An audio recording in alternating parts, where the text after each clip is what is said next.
This morning we are finishing up our study of the book of Philippians, so this is our fifth and final sermon in Philippians, and hopefully today will sort of bring things together and give us an encouragement to do something about what we've heard so that we won't be just hearers of the word and not doers of the word. Next week we're going to look at the question of what actually is the gospel. And that hopefully will somewhat connect with, how we're going to pray for Latvia. What is the good news for Latvia? And then in 2 weeks, we're going to start looking through the book of Isaiah, and we'll probably be in Isaiah for 10, 12 weeks. Next week, I'll probably give you a reading guide so that we can all be reading through the book of Isaiah in the coming weeks. Don't worry, we're not going to read through Isaiah every week like we did the book of Philippians. But if we can manage one time reading through Isaiah in the 10 or 12 weeks, that'll be a really, really cool thing. But that's where we're headed. But today, finishing up Philippians. And what I want you to think about for a few minutes is football. Football, not something that's called football, where you actually hold the ball or throw the ball, but football where you actually use your feet to play football, the beautiful game. But many, many years ago, before a few of you were actually born, in the World Cup, there was a match between Austria and Italy. And in this particular match, Austrian player had the ball on his own left side, and he was, bringing the ball downfield toward the Italian goal. This was completely accidental that I found a picture with a guy moving his arms. I have no idea how that works, but that ended up being cooler than I actually could manage on my own. But he's bringing the ball down on the left side toward the goal, but there was an Italian defender on him, and so he didn't have a clear shot on the goal. So that was a bad news, but the good news is he had a teammate that was coming up on his right. So he's going down the field with the ball, defender, goal, teammate. So he has got someone he can pass the ball to, but unfortunately, there was another Italian defender who was marking that guy coming down the center. So this was a play as it was developing in this World Cup match. Even though the guy in the center, his teammate, had a defender here, he still decided to pass the ball across. And so he passes it to his teammate, and this is what happened. So, here's the guy in the center, his teammate is here and passes the ball. As the ball comes to him, he stepped over the ball, and the ball went right between his feet and just kept going. And at least for a moment, you see that and you think, oh my goodness, what a mistake. How can a world-class player possibly, make that kind of mistake to just completely miss the ball?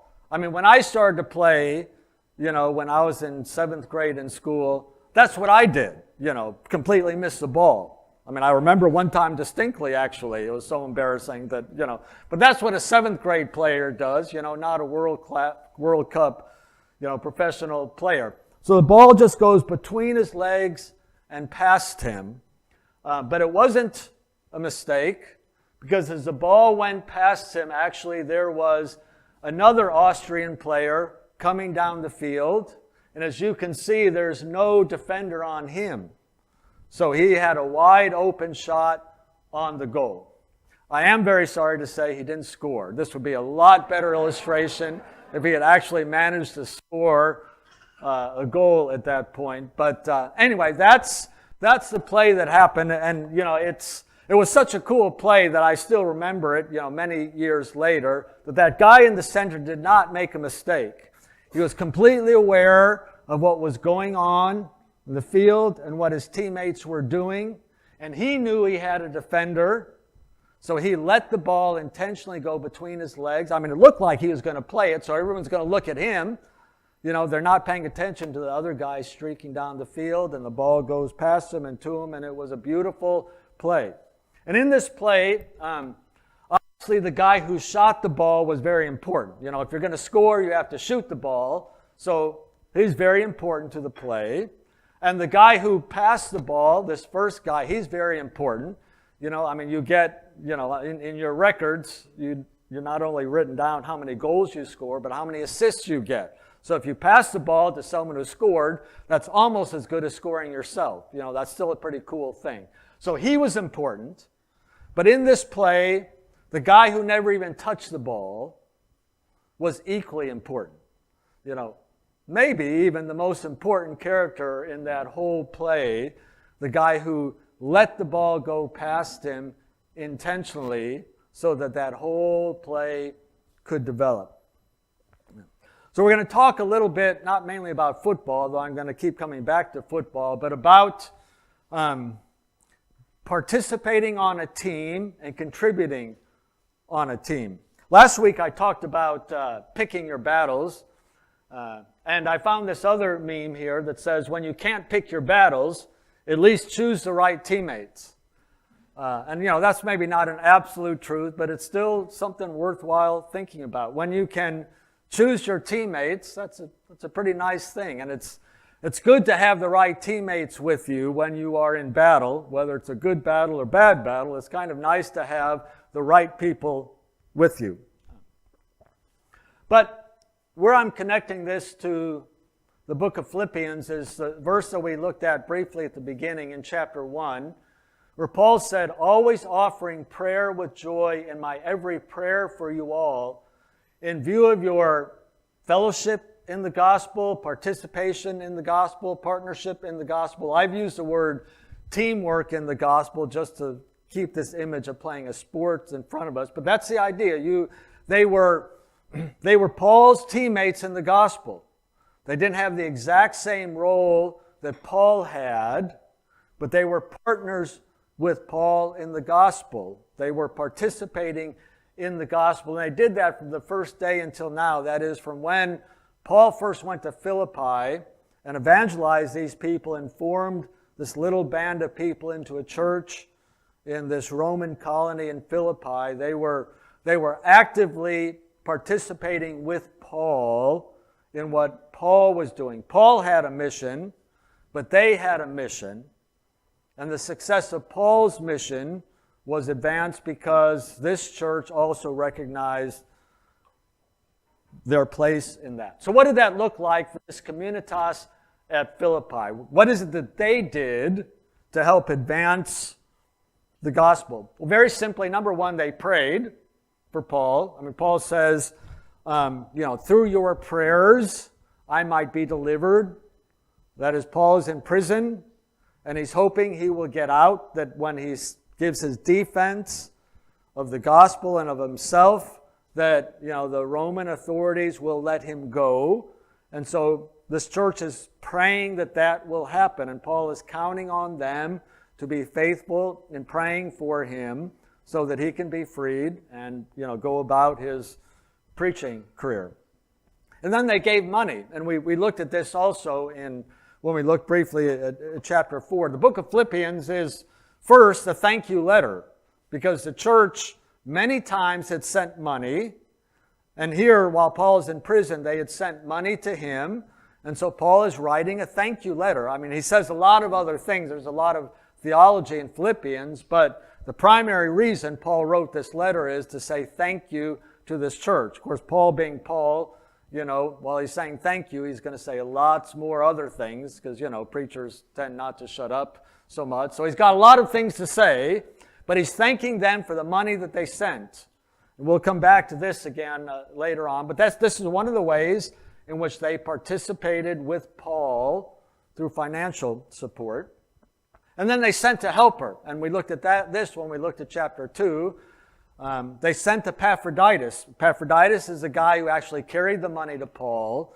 You couldn't, send things electronically or whatever, and there weren't really banks. So if you wanted to deliver a bunch of money, then you had to find someone to bring it. And so Epaphroditus did that. He brought this money to Paul, but the plan was he was going to stay there and be with Paul and help him in whatever kind of work he was doing. It turned out Epaphroditus got sick, nearly died, and Paul sent him home. But the point is, the church sent, a flesh and blood body to be with Paul. Not just, bless you over there, Paul, but we want to so partner with you that we're going to send probably a leader of their own community, to be with Paul, to help Paul in very physical, practical ways.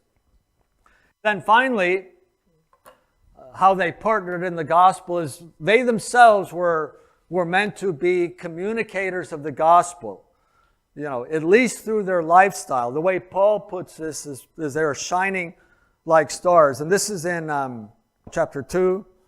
Paul says, do all things without grumbling and disputing. And that's a big theme we've seen in Philippians about the importance of unity between believers.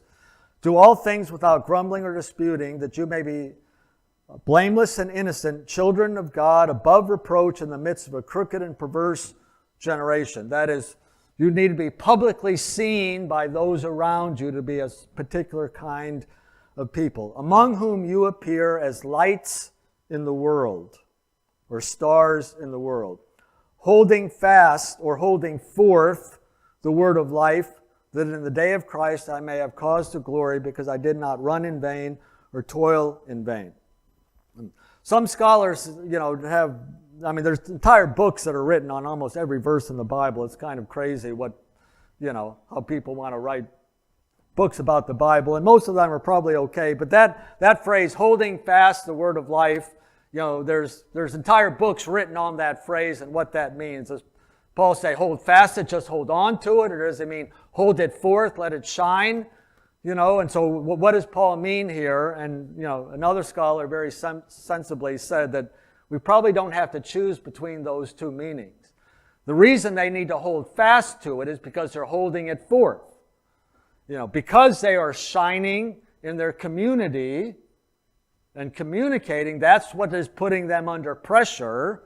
So they need to hold on to it because they have been holding it forth. And so we probably don't need to have a debate about what's going on in that verse. Paul's expectation is that these Christians are going to be, probably when they can with their voices, but certainly with their lifestyles, living publicly, in the midst of their world, so that everyone sees there's something up with those guys. They're different. They don't fit, the rest of this context. And so this is another way in which they're partnering in the gospel by living the gospel, and as God gives them opportunities, proclaiming the gospel. Probably just one-on-one, probably none of them are getting up in the marketplace and shouting. It's probably not how they're doing it, just in their natural relationships, living the gospel and then talking about the gospel. So this is how this communitas at Philippi were part of Paul's team. They didn't do the exact same thing that Paul did.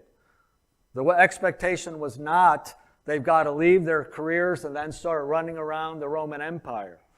Paul did that. Peter did that. A few people did that. But most of the Christians didn't do that. They stayed where they were, in their homes, in their careers, in their contexts.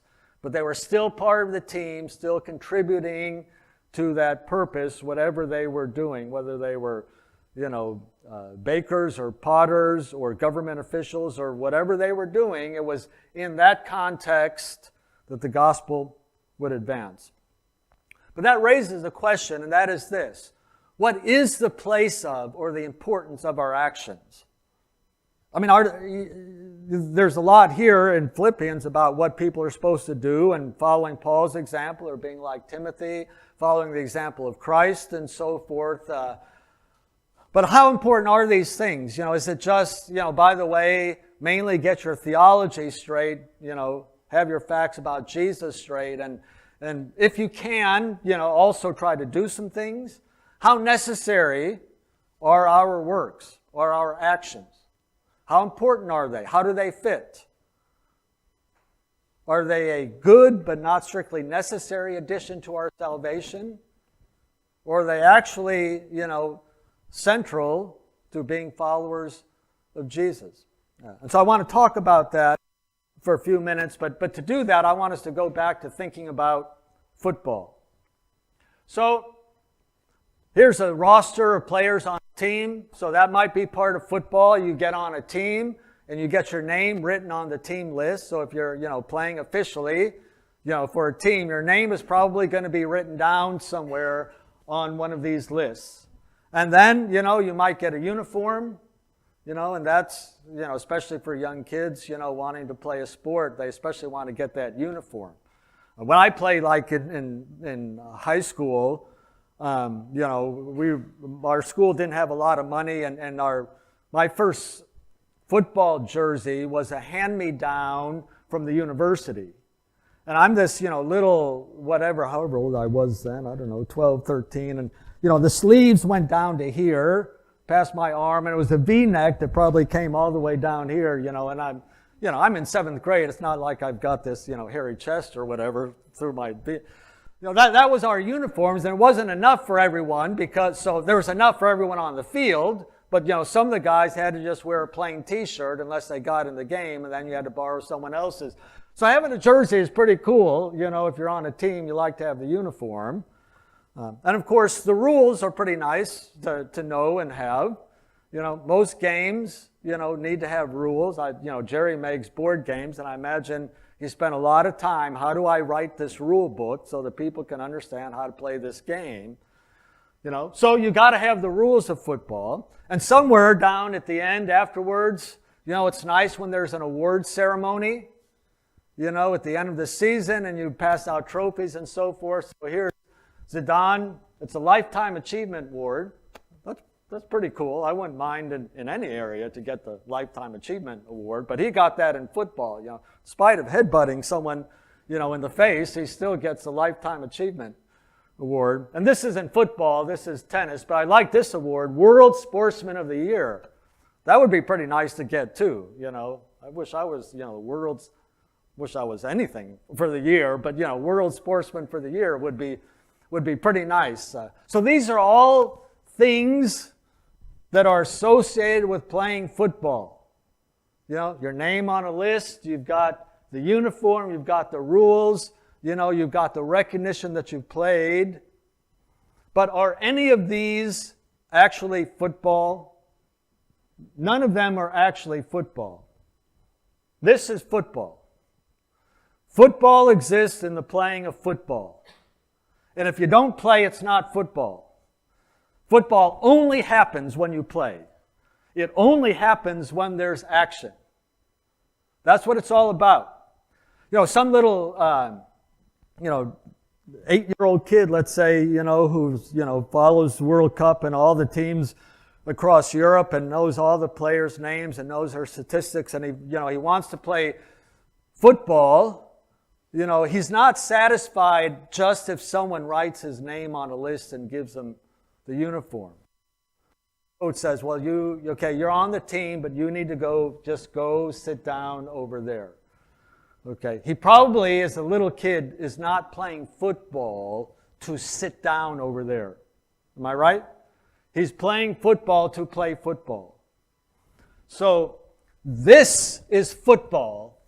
This is not football. And this is not football. Those are all things connected with football, but it's not actually football. Actually, this is more football than any of this.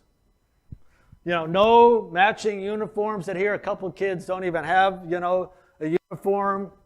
But that's football, not this. Am I right? I think I'm right. I really think I'm right about this. Football exists in the playing of the game. For football to exist, are actions necessary? Absolutely. If there's no action, there's nothing. There's no football. You actually have to get on the field and play. And it's not mainly about getting the uniform or your name on the list. It's not even mainly about the rule book. A number of weeks ago I talked about that. You get out on the field, no one sits down and takes a written test on the rules of football. That's not how you decide the World Cup. Whatever team, answers the questions right the most. Am I right? The action happens on the field. That's what it's about. It's necessary. The action is necessary. It's what salvation is about. It's not mainly about getting your name on a list. It's not mainly about getting a uniform or knowing the rules or what's going to happen at the end. It's a life, and we are saved for this life.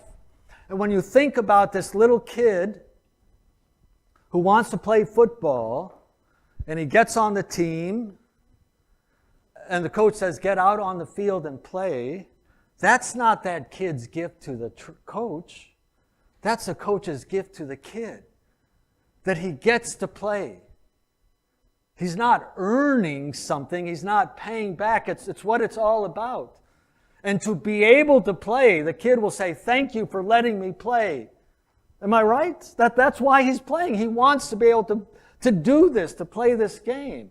And it's the team's gift to the kid that the kid can do this. It's not his gift back. It's what it's all about. It's why he is playing. Well, Paul talks about this in Philippians, or gives us a way to think through this question of the place of the importance of our actions. He says, so then, dear friends, just as you always obeyed, not as in my presence only, but now much more in my absence, work out your salvation with fear and trembling. For it is God who is at work in you, both to will and to work for his good pleasure.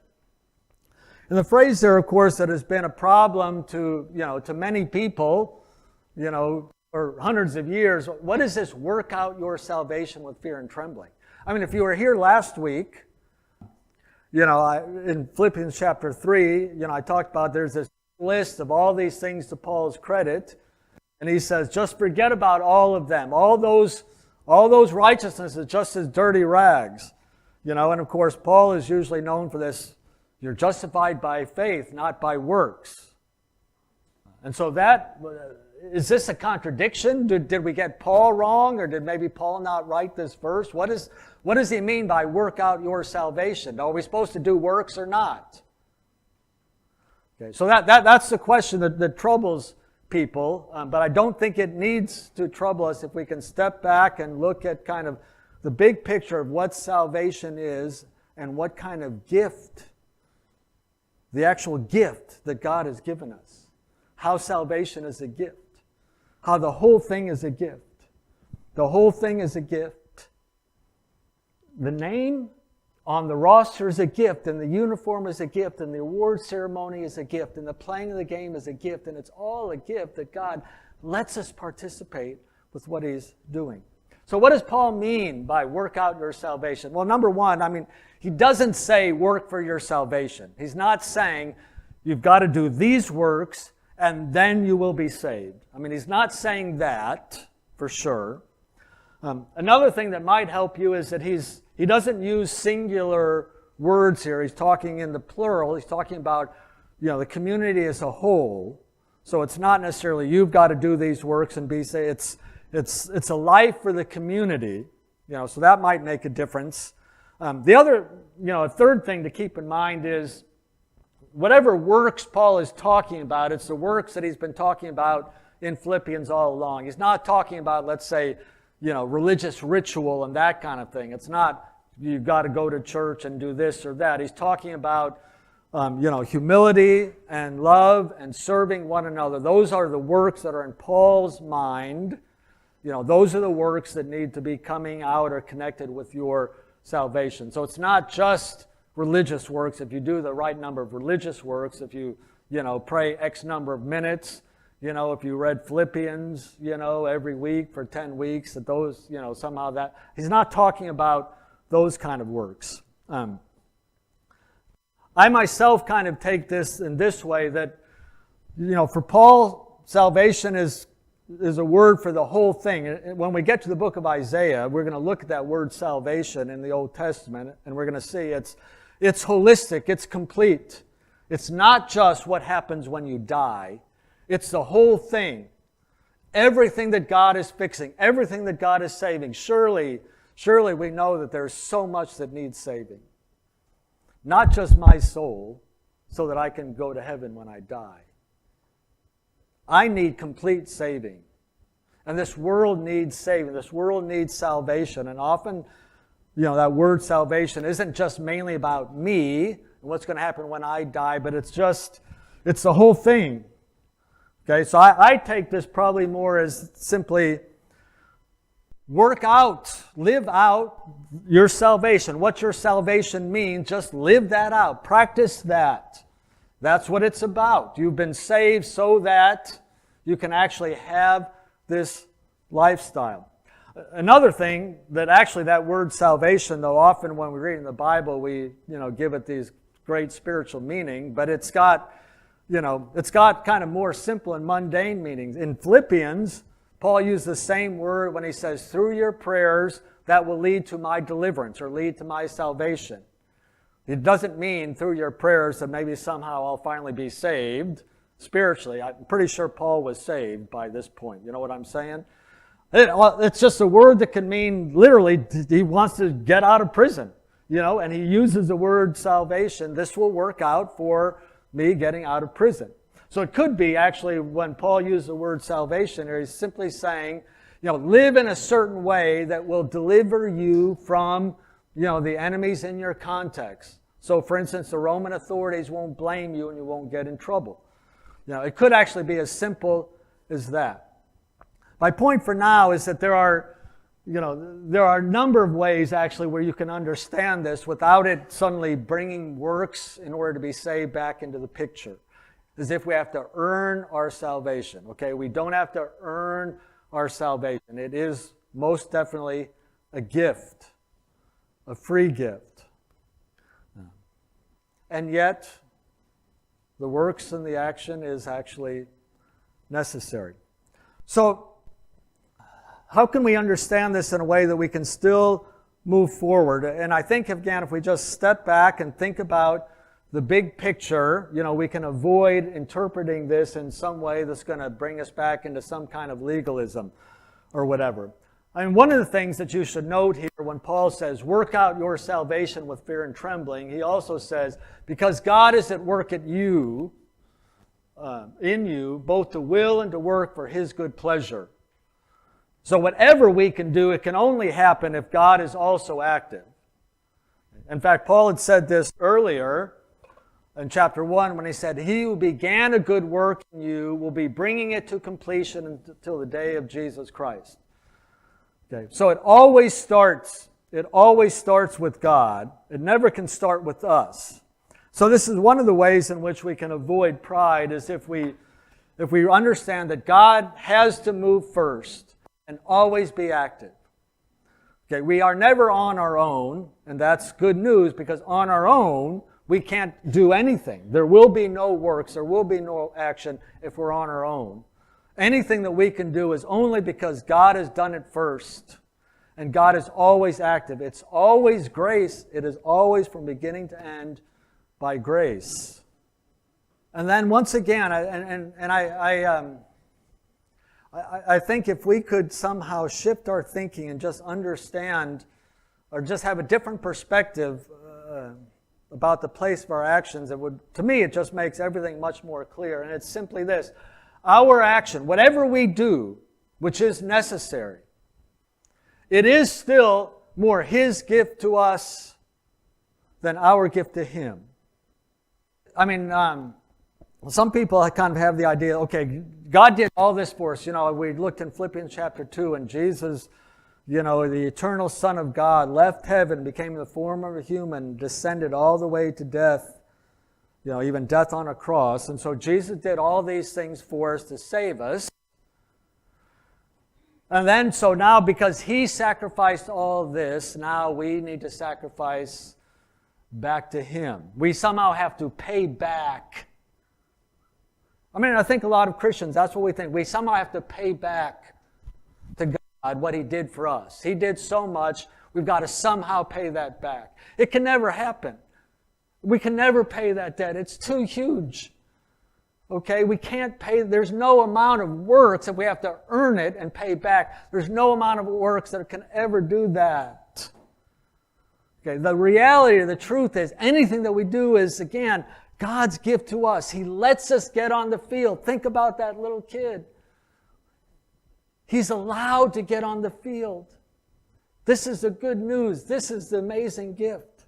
This is what the story is all about. If you remember Last year, if you're here last year, and we had the long sermon series about the image of God. And what does it mean to be the image of God? And the image of God is this honor that God gives to humans, that we can contribute in what He is doing.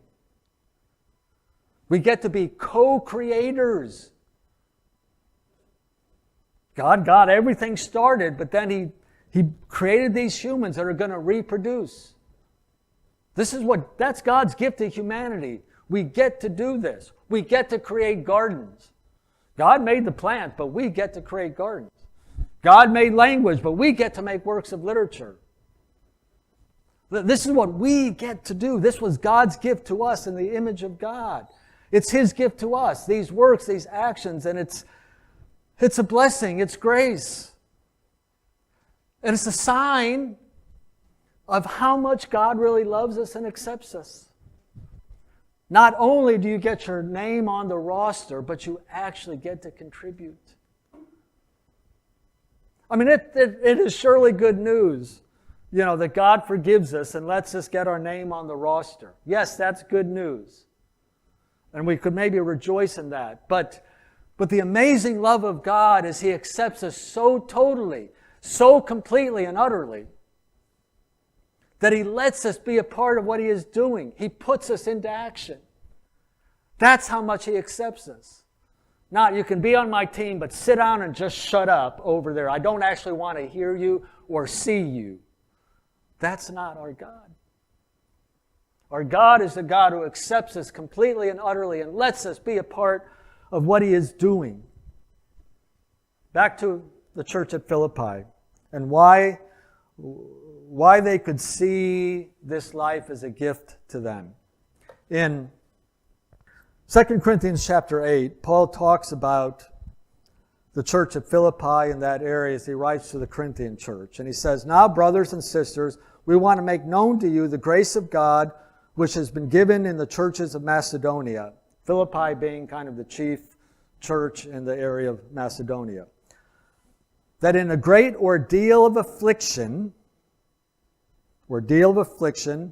their abundance of joy and their deep poverty overflowed in the wealth of their liberality." Paul is collecting money from all the Gentile churches to take back to Jerusalem. And that's going to, for Paul, that's a sign that, God is active in history. And all those Old Testament promises are now being fulfilled. And Paul wants to have a visible sign of that by the Gentiles contributing to the Jewish people in Jerusalem. So he's collecting this money. The Corinthian church has been very slack in giving their money. And so Paul is using the Macedonian churches as a way of saying, you can be like them.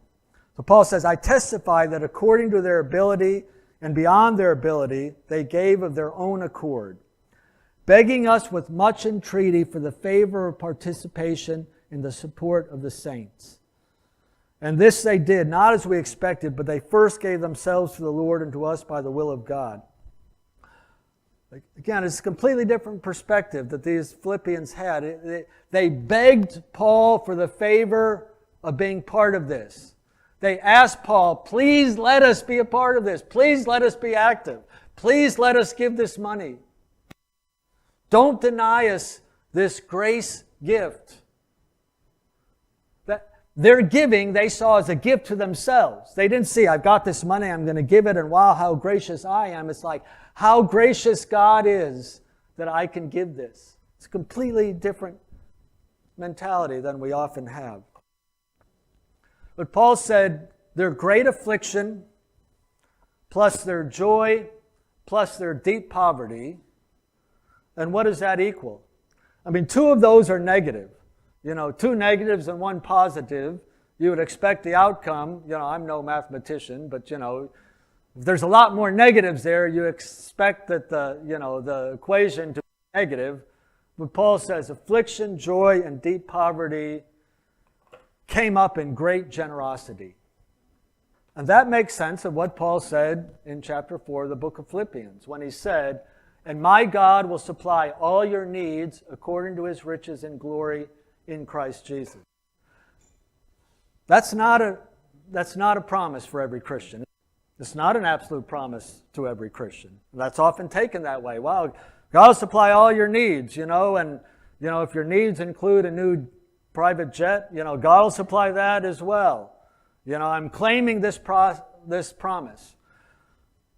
This promise is only for people who get on the field and play, okay? This promise is for people like this. I mean, these guys, deep poverty, they're already poor and they're giving generously, and surely they're thinking, am I going to make it? Am I going to be okay? I mean, have you ever felt that way? And, some of you not having much money and you felt you should give and you're thinking, am I going to be okay? Am I going to eat tomorrow? And Paul is saying, if you're on God's team, this promise is for you. Okay, but you have to get on the field and play.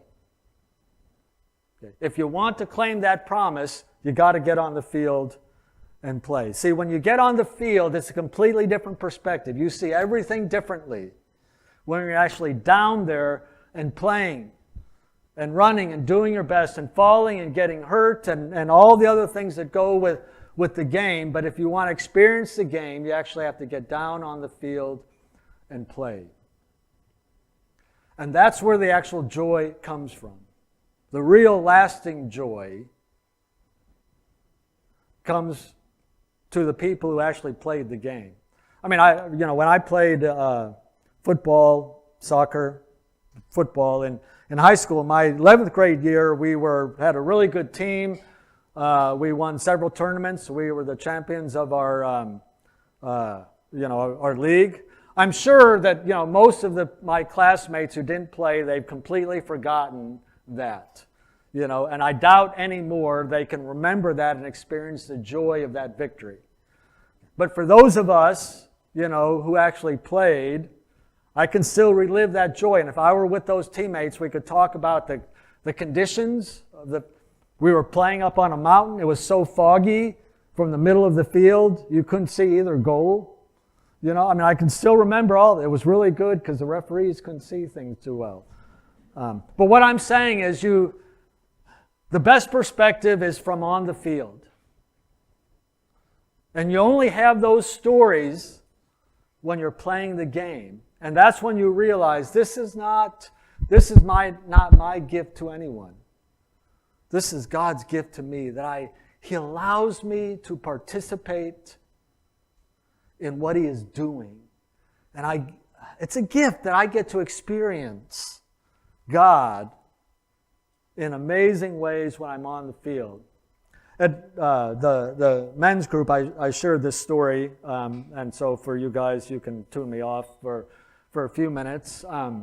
And I'm going to share this story. I hesitate because it's kind of about me, and I assure you, I don't have a lot of stories like this. So I'm not like full of stories of this great faith and then having all these miracles happen in my life. Okay, that's not how most of my life is experienced. But many, many years ago, I took my first missions trip. And it was actually because of the book of Philippians. I mean, Becky shared about how Philippians transformed her life. Philippians transformed my life.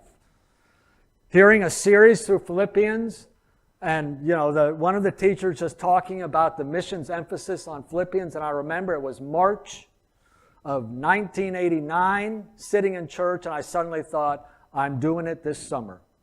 Now I've got to be on a missions trip. And so I did that. I spent a summer in Ireland. But also between that one year and the summer and the next year, I was moving from one seminary to another seminary. So whatever, tiny income that I had at the one place, I left that job.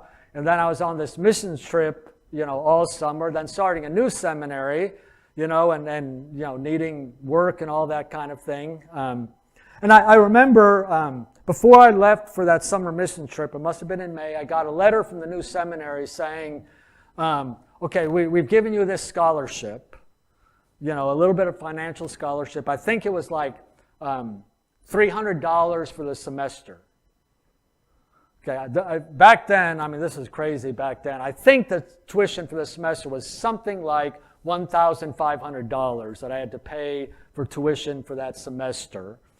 Okay, and so here I got this scholarship for $300, which is nice, that's it's still $300 saved. It's still got a lot more money I've got to, pay. But okay, great. I've got that scholarship. In the middle of the summer while I was in Ireland, I got a letter from the seminary and saying, your scholarship now will be, I don't know if it was like $800 or $900. Okay, that's more than half. So I'm like, wow, yay. That's going to really help, paying my tuition for the semester. And so I got back to America. I moved to this city. I'd gotten a teaching job, but it hadn't started yet, so I had no income, and I had only a couple $100. Literally, I think I had $300 or $400 to my name. That's all I had. I had a car with like no insurance. I did that a lot back then, really stupid, but that, whatever you have to do to survive. And so it came registration day, for seminary, and I knew what I had to pay. You got this, and you had, before you could register to anything, you had to pay the rest of your bill. So I think I had the scholarship for $900. The total tuition is $1,500, so I'm short, about $600 or so. And I don't have that money in my bank account. Okay, I just don't have it. And I remember thinking, what in the world am I going to do? And I was going to the seminary, driving. I don't know where I got gas in my car. Again, no insurance. Glad I didn't have an accident. And literally not knowing what I was going to do. Just I'm just going to go through registration and see what happens. Knowing that I can pay, I had enough to pay, the tuition, but then literally no food. And so I'm like, well, I don't know what I'm going to do. And so I went to where, to pay the bill, and they said, your scholarship is for $1,200. Well, I can pay the rest and actually eat tomorrow. That only happens when you're on the field playing. To experience God that way, you have to get on the field. You have to get into action. And that wasn't my gift. It wasn't my gift to God to go on a missions trip and to go to this seminary and to be scared about what I'm going to pay for it wasn't my gift to anyone. That was all God's gift to me. It was all grace. And it was amazing that God let me experience that. It was all His gift to me. Yeah, I had to actually do it. Yes, I had to. I had to go to Ireland. That was what God told me to do. I had to get in line and apply for seminary. Yeah, I had to do those things, but none of that, though necessary, was my gift to God. That was all the gracious gift of Jesus Christ to me, that He allowed me to be a part of what He was doing. I'm not a fan of Nike, and already, people are probably hired to just do it, but I like this other one. Yesterday you said tomorrow. And some of you have done that. In a lot of areas of life. Yesterday you said tomorrow, but I imagine most of us, we've said that in our walk with God too. Yeah, tomorrow I'll do that. I'll get there. I'll do that.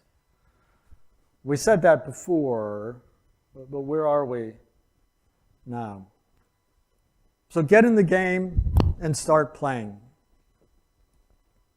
As part of the Image of God series, we spent a lot of time looking at Ephesians 2:10. The verses before that, of course, are very much kind of gospel-centered verses.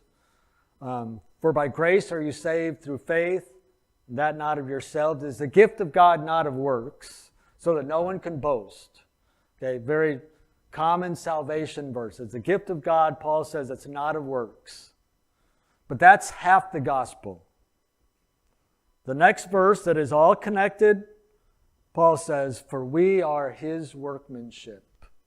We are His work of art, created in Christ Jesus for good works, which God prepared beforehand that we should walk in them. Those are His gifts. He's created us to do this. He's put us on the field, and it's His amazing grace that He lets us contribute. That's how much He values you. That's how totally accepted you are. That you can actually get on the field and contribute. That's how much he values you and how much he cares for you. How totally he's saving you. That he actually lets you get out there and contribute and participate. It's all of grace and it's all a gift, and absolutely our action is necessary. It's what it's about. But it's his gift to us. It's the privilege of participating on his team. You get the name on the list, and you get the uniform. And there's going to be the award ceremony. But what's really the best is you actually get to play the game now.